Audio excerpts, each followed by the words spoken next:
¿Alguna vez te has preguntado por qué un simple partido puede desatar tanta locura?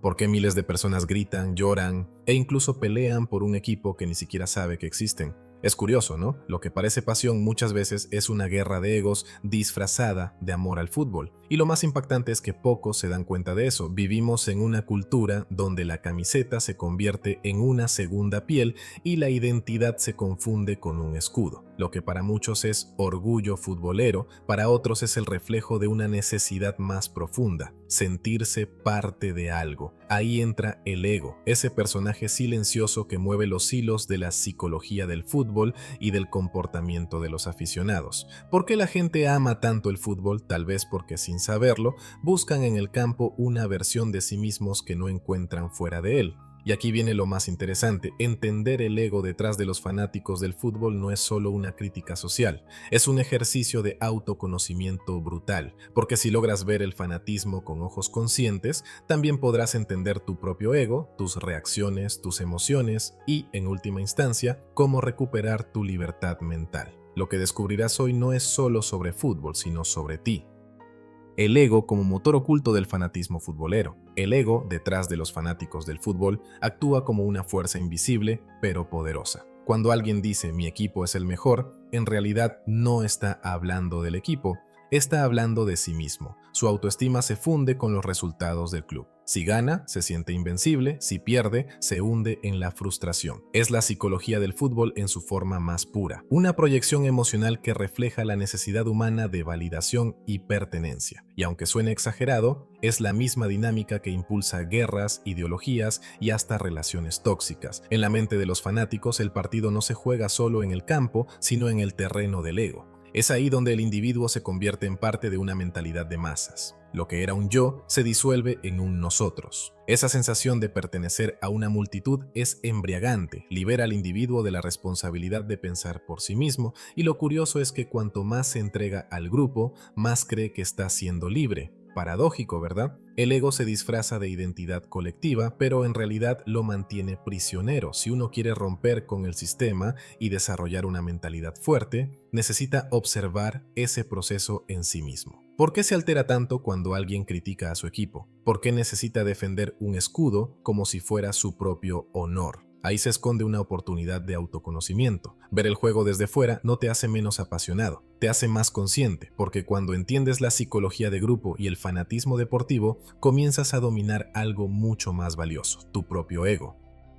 La identidad y pertenencia, cuando el fútbol se convierte en espejo del alma. Para muchos el fútbol no es solo un deporte, es una extensión de su identidad. Desde niños se les enseña que amar a un equipo es casi un deber familiar. Y así, sin notarlo, crecen creyendo que su valor depende de los colores que defienden. Es ahí donde la cultura del fútbol se mezcla con la psicología del fanatismo. Cuando alguien grita "ganamos", lo que realmente está diciendo es "yo valgo". Es una búsqueda inconsciente de aceptación y pertenencia, un intento de llenar vacíos emocionales a través del colectivo. Este fenómeno refleja la mentalidad de masas en su máxima expresión. Los estadios se convierten en templos modernos donde miles de egos se sincronizan al mismo ritmo. Todos sienten lo mismo, piensan lo mismo y reaccionan igual. Es casi hipnótico. Pero detrás de esa sincronía hay una manipulación emocional muy sutil. Cuanto más conectado se siente el individuo con el grupo, más fácil es moldear su comportamiento. Y eso, claro, no solo ocurre en el fútbol,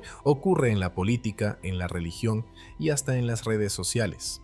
Comprender esto es una forma de despertar de conciencia, porque cuando reconoces que tu necesidad de pertenecer puede dominar tu libertad mental, comienzas a transformar tu relación con el deporte, con la sociedad y contigo mismo. El desafío no es dejar de amar al fútbol, sino amar sin perderte dentro de él. Y aquí surge una pregunta inevitable. ¿Cuánto de lo que eres realmente te pertenece? ¿Y cuánto viene de lo que otros te enseñaron a hacer? Esto no se trata de motivación, se trata de actuar, de dejar las excusas. Si quieres ir más allá de este video, descarga gratis el libro Tu mente te está jodiendo. Está hecho para los que están hartos de sí mismos. Link abajo en el comentario fijado. La manipulación emocional en la cultura del fútbol. La cultura del fútbol no solo mueve multitudes, también mueve emociones, dinero y poder. Los medios, los clubes e incluso los patrocinadores conocen perfectamente la psicología del fanatismo. Saben que el hincha no razona, siente, y mientras más intensa es esa emoción, más fácil es dirigirla. Por eso, la publicidad, los noticieros y las campañas de marketing explotan el ego detrás de los fanáticos del fútbol. No venden camisetas, venden identidad, no venden partidos, venden un sentido de propósito. Y lo más sorprendente es que la mayoría ni siquiera nota cómo están siendo guiados emocionalmente. El comportamiento de los aficionados suele estar diseñado para mantenerlos en un ciclo constante de euforia y frustración. Un día celebran como héroes, al siguiente se sienten derrotados. Este vaivén emocional genera una adicción similar a la de cualquier droga. El cerebro busca constantemente el próximo gol que lo haga sentir vivo. Y en ese proceso, el ego crece, se alimenta, se infla. Es el mismo mecanismo que usan las redes sociales cuando te muestran me gusta o notificaciones,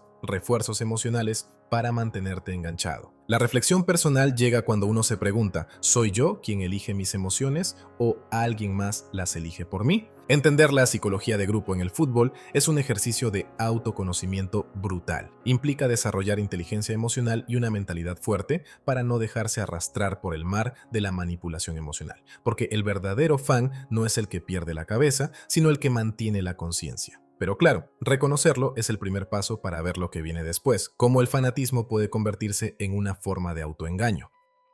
El autoengaño del fanático, cuando la pasión se convierte en una ilusión. El fanático del fútbol suele creer que su pasión es pura, que su amor por el club es incondicional, pero si se mira más de cerca, muchas veces lo que hay es una necesidad inconsciente de reafirmar el propio ego. Esa idea de mi equipo nunca se rinde o somos los mejores es una forma de negar la realidad. El deseo de sentirse superior, aunque sea por asociación. En el fondo, la psicología del fanatismo se basa en una ilusión emocional. El hincha no solo defiende un club, defiende su propia identidad construida alrededor de él. Este autoengaño es peligroso porque hace que el individuo confunda lealtad con ceguera, justifica comportamientos que, en otro contexto, jamás aceptaría. Insultos, violencia, intolerancia. Todo por amor al fútbol. Pero la verdad es que el amor que no acepta cuestionamientos no es amor, es apego, y ese apego es una de las formas más sutiles de manipulación emocional. El fanático piensa que defiende una causa noble, cuando en realidad está protegiendo una versión frágil de sí mismo. Romper con esa ilusión requiere una dosis de autoconocimiento y reflexión personal. Implica reconocer que la pasión puede coexistir con la conciencia, que se puede amar el juego, admirar la historia, disfrutar la cultura del fútbol,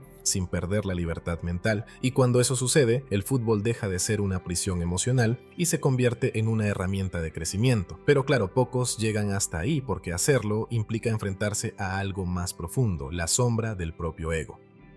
El ego colectivo y la mentalidad de masas. Cuando miles de personas se reúnen en un estadio, algo casi místico sucede. El individuo desaparece y nace la multitud. Esa fusión emocional, conocida en psicología como mentalidad de masas, convierte a personas racionales en seres guiados por la emoción pura. En ese momento, el ego individual se diluye y da paso a un ego colectivo mucho más poderoso y peligroso. Lo que antes era yo pienso se convierte en nosotros sentimos, y ese nosotros puede ser tanto inspirador como destructivo, dependiendo de la conciencia de quienes lo componen. El ego detrás de los fanáticos del fútbol se alimenta de esta sensación de unidad, se siente grande, invencible, protegido. Y eso explica por qué en un estadio alguien se atreve a gritar o hacer cosas que jamás haría solo. Es la psicología de grupo en su estado más primitivo. La mente individual se rinde ante la energía de la multitud. Es el mismo mecanismo que operó en las cruzadas, en los movimientos políticos radicales y en cualquier masa enfurecida que actúa sin pensar.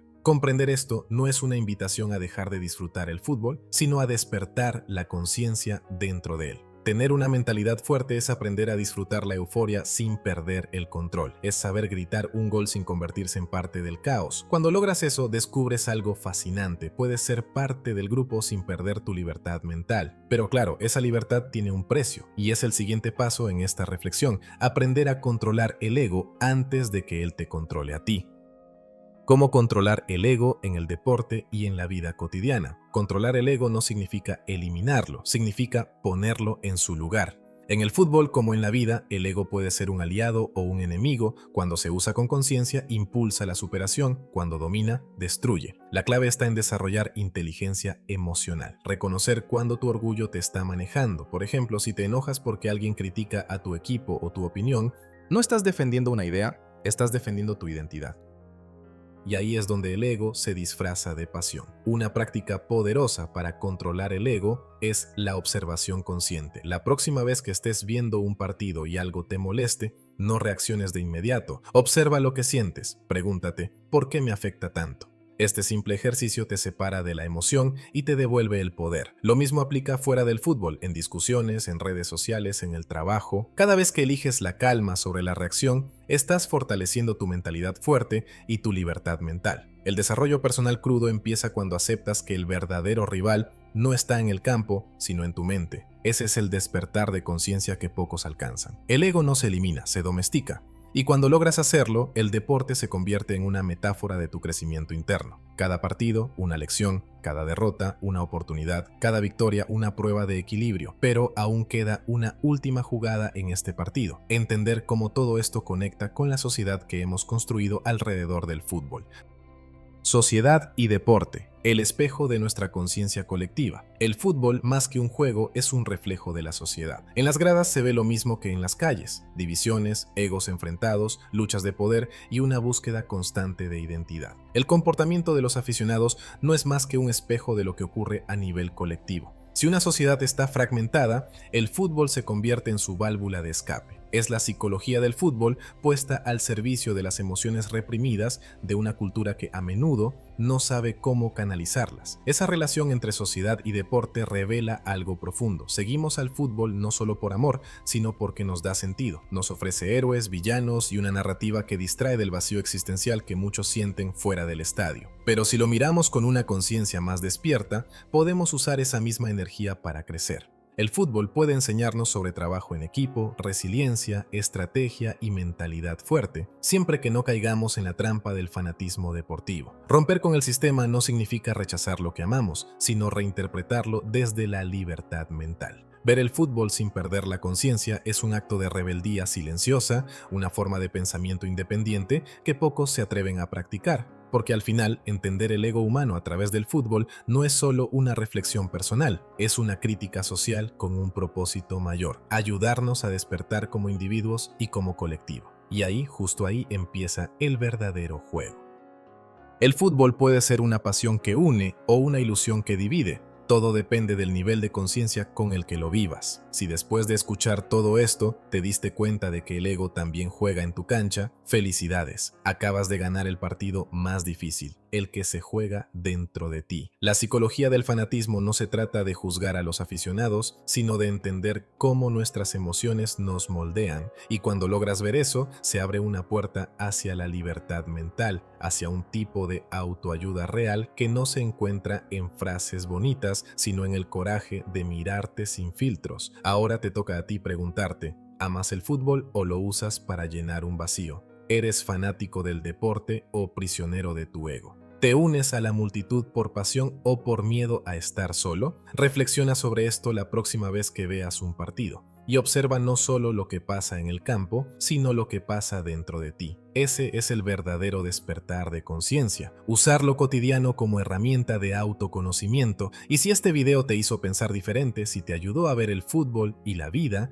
desde otra perspectiva, entonces suscríbete al canal, activa la campanita y únete a esta comunidad de mentes despiertas. Aquí no solo hablamos de deporte, hablamos de ti, de mí, y de cómo romper con el sistema desde adentro con pensamiento independiente y una mentalidad fuerte. Porque entender el ego detrás de los fanáticos del fútbol es solo el comienzo.